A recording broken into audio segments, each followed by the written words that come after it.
ఉండాలని మనస్ఫూర్తిగా కోరుకుంటున్నాను. సో ఇవాళ స్పెషల్ డే ఏంటి అంటే బామ్మ ఇలా స్పెషల్ డే ఏంటి ఏంటంటే మా పెద్దోని బర్త్డే అన్నమాట, 6th birthday. So happy birthday daddy. Thank you అనాలి. సో ఇవాళ మా ఓని బర్త్డే అండి. హ్యాపీ వీన్ బర్త్డే అయితే వీడు రెడీ అయిపోయింది కదా, తెలిసిందే కదా. ఒకళ్ళు రెడీ అయిందంటే ఇంకోళ్ళు రెడీ కావాల్సిందే. సో మా ఓన్కి అయితే అందరు బ్లెస్ చేసేయండి. ఈ రోజు అయితే మా ఓన్ బర్త్డే అనేసమాట. ప్లీజ్ అందరైతే మా ఏమిస్తావు. సో మా ఓన్ బర్త్డే ప్లీజ్ అందరూ బ్లెస్ చేసి మా వాడు హ్యాపీగా ఉండాలని మనస్ఫూర్తిగా కోరుకోండి. సో మా వాడు అయితే రెడీ చేసుకున్నాడు. చాలా దీపం అయితే ఇప్పుడే ముట్టించేసా అన్నమాట. ఇప్పుడే కంప్లీట్ అయిపోయింది దీపము. ఇప్పుడైతే ఇవాళ అయితే స్పెషల్ అనేది ఏం లేదండి. యాక్చువల్లీ ఏంటి అని అంటే మేము చాలా ప్లాన్ చేసుకున్నాం, కానీ మా బ్యాడ్ లక్ ఏందో ఇయర్ అస్సలు బాగాలేదు.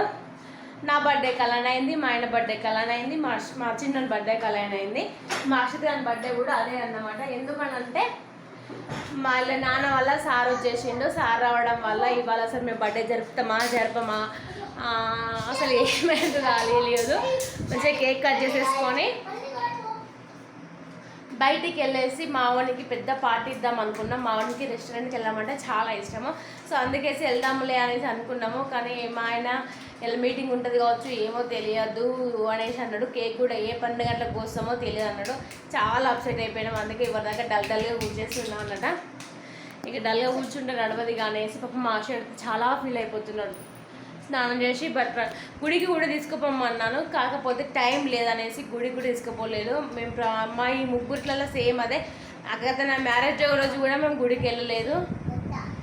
కంపల్సరీ మేము ఏదైనా అకేషన్ మాకు ఏదైనా డే అన్న టైంలో వాళ్ళ సార్ అన్న ఎవరైనా కంపల్సరీ వచ్చేసి మీటింగు సమ్ ఏదో ఒకటి ఉండిపోతుంది. ఈ ఇయర్ మాకు అసలు వచ్చి రాలేదు. అంత బ్యాడ్గా జరుగుతుంది. అంత ఏం బాగాలేదు. ఏం దరిద్రమా ఏం జరుపుకోపోతుందో మాకు కానీ తెలియట్లే. కానీ సో ఇంకా వంట కూడా ఏం స్టార్ట్ చేయాలి, వండే చేసేయాలి. మా ఆయన ఉండే నేను రాను లంచ్కి, సార్ వచ్చాడు కదా, సో అందుకే రాను అన్నాడు.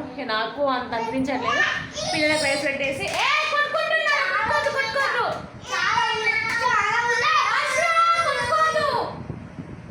సో కొట్టేసుకుంటున్నారు. ఇంకా లంచ్ అయితే ఎగ్ ఉన్నది, ఎగ్ ఆమ్లెట్ వేసి పెడదాం అనేసి ఫిక్స్ అయిపోయాను. మార్నింగే టిఫిన్ కూడా తీసుకొచ్చి ఇచ్చిపోయాను అన్నట్టు. పిల్లలు ఆకలి అంటున్నారు, తీసుకురావే అంటే పాపం అట్లు దోశ వడ తీసుకొచ్చిండు. మార్నింగే తినబెట్టేసిన ఇవి కొట్టేసుకుంటున్నారు. సో వీడియో చూసే ముందు మాత్రం చిన్న లైక్ అయితే ఇచ్చేసుకోండి. మన ఛానల్ని మాత్రం తప్పకుండా సబ్స్క్రైబ్ చేసుకోండి. బర్త్డే సెలబ్రేషన్ అయితే చూపిస్తా, లేకుంటే లేదు. వీడియో ఇలానే కంటిన్యూ అయితే ఉంటుంది, చూస్తూ ఉండండి.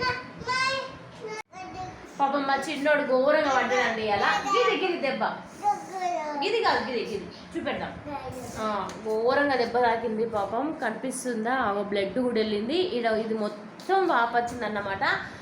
యాక్చువల్లీ టాయిలెట్ వస్తుంది అనేసి బాత్రూంలోకి వెండు ఘోరంగా జారిపడ్డాడండి. ఇది నేను వేలు ప్యాచ్ లేదని అనుకున్నాను. వాపు మామూలుగా రాలేదు, అంతా వాపొచ్చింది. ఈ చెయ్యి మొత్తం వాపొచ్చింది. నేను ఆల్మోస్ట్ ప్యాచ్ అయింది కావచ్చు అనుకున్నా. ఆల్రెడీ పచ్చగా ఉంది, గ్రీన్ కలర్లో అయిపోయింది. పాపం ఫుల్ అంటే ఫుల్ వేసిండు. ఇప్పటికీ అది అలానే ఉంది పచ్చగా. ఏంటో అసలు పిల్లలతో ఎలా నెగలాలో అర్థం కావట్లేదు. వాడు నెమ్మదిగా వెళ్ళిండు, కాకపోతే అది సడన్గా పడ్డాడు, జారింది అన్నమాట. ఇది దెబ్బ కాదు, ఇది కుంకుమ. ఇది దెబ్బ కాదు, కుంకుమ. ఇది కుంకుమ. ఇది అంత బొట్లు పెట్టినది అంత మొహం దగ్గర చేసుకున్నాడు. దెబ్బ చూపెట్టాలకు ఏం తాకింది నీకు? పాపం అంటే టూ మచ్ తాకింది. ఎంత వాపొచ్చింది, ఒకసారి ఇరిగిపోయింది అనుకున్నా చెయ్యి. కాకపోతే ఏం కాలేదు, చూడాలి కదా. ఒకవేళ అలానే ఉంటే చూపెట్టాలి. దెబ్బనా? ఎవడుంది దెబ్బ? అక్షయ్ పాట పాడు.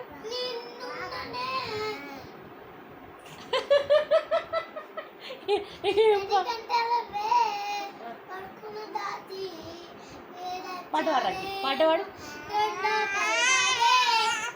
ఇంత మంచిగా అన్నా కదా. పాటవాడు లేవు పాటవాడు. రాములా రాములా. యాక్చువల్గా నేను జస్ట్ అలా నార్మల్ టూన్ తోటి పాట పాడుతూ ఉంటా. పాట పాడాడు అన్నయ్య బర్త్డే నెయ్యాలా? అన్నయ్య బర్త్డే నెయ్యి వాళ్ళకి అన్నయ్య బర్త్డే కేక్ కట్ చేపిస్తున్నావా పాపమ్మ? మావాడు కేక్ కట్ చేపియమనేసి అనుకున్నాడు,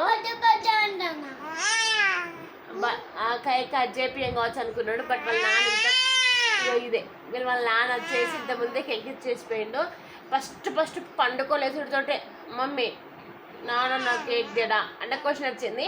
ఫ్రిడ్జ్ ఓపెన్ చేసి చూపెడితే కేక్ ఉన్నది. నాకు సర్ప్రైజ్ ఇచ్చిండా అని పాప అడుగుతున్నాడు. మావాడు నా తీరే సర్ప్రైజ్ కొనుక్కుంటాడు. బట్ మా ఆయన మాకు అవి ఇవ్వడం అన్నమాట. I love you.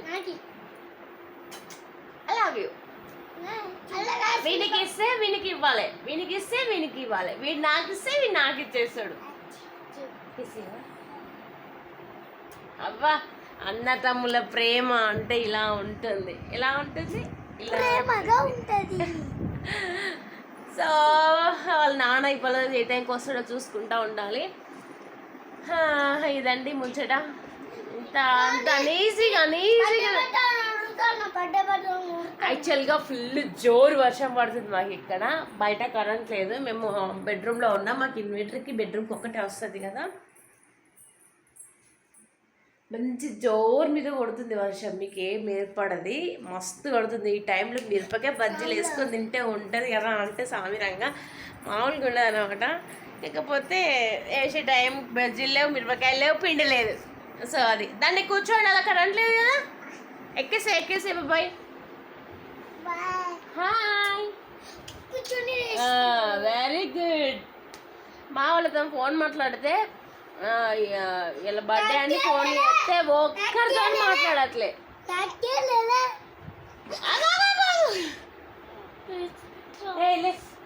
దెబ్బలు అయితే పాపం దెబ్బ తగ్గిందా నాన్న? పాపం దెబ్బ అయితే నొప్పి పెట్టేసింది. సో ఇదండి వీడియో నచ్చితే మాత్రం జస్ట్ నార్మల్గా వ్లాగ్ తీయట్లేదు, జస్ట్ అలా తీసేస్తున్నా. కొంచెం మైండ్ అప్సెట్లో ఉన్నది, పిల్లలతోనే కాదు, పిల్లల అన్ని జరిగిపోతున్నాయి అన్నమాట. సో వీడియో నచ్చితే షేర్ చేయండి, సబ్స్క్రైబ్ చేసుకోండి. అట్లా సబ్స్క్రైబ్ చేసుకోమని చెప్పు. Okay bye. వీడియో ఎండ్ అయిపోయినాక ఈ ఫోటో చూసాక అనిపించింది, అరే ఈ ఫోటోలు పెడితే బాగుండు అనేసి. అందుకనేసి నాకైతే పెట్టాలనిపించింది. మామూడు డ్రెస్ వేసాడంటే ఫోటోలు స్టిల్స్ మామూలుగా ఉండేయండి. ఈ పద్ధతి అంతా వాళ్ళ నాన్న అన్నట్టు, వాళ్ళ నాన్నకు ఫోటోలు పిచ్చి స్టిల్స్ పిచ్చి బాగా ఉండే పెళ్ళికి ముందు. బట్ ఇప్పుడు లేదనుకోండి, అంత లేదు. ఇప్పుడు ఆ పిచ్చి అనేది మామూలుగా వచ్చింది. వీడిని చూసిన ప్రతిసారి నాకు మా ఆయనే గుర్తుకొస్తారు అనమాట. ఏంది వీడిద్దరు సేమ్ యాజ్ ఈజ్ అని. ఇట్లో పిల్లలిద్దరు మరి అనిపిస్తుంది.